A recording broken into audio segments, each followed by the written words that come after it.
noodles unite and become cup noodles. The cup is dropped on top of the noodles to prevent any noodles going into cups sideways. And then you make them right side up again by turning this crank. Ah, wasn't that satisfying?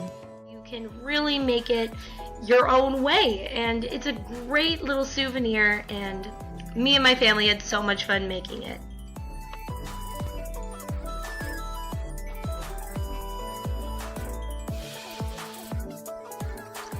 So now they seal your cup noodles, and can I just say that this little machine watching this is just so satisfying.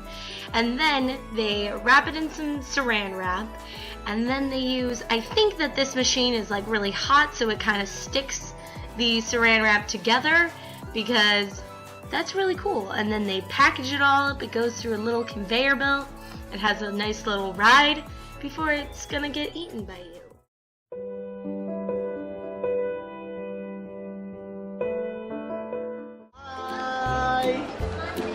Mommy and Ava, I'm ready to be.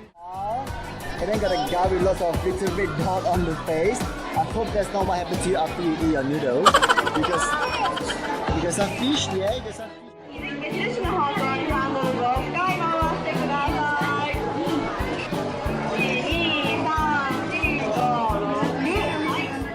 Flavored Nissin cup noodles. We got 24 total. This is one, the other 23 are right over here to my right. As I finish, I'll stack here, grab another, finish, stack here. 3, 2, 1, and go. It's so hot. After World War II, the shortage of food supply in Japan motivated Momofuku Ando to create the instant noodle.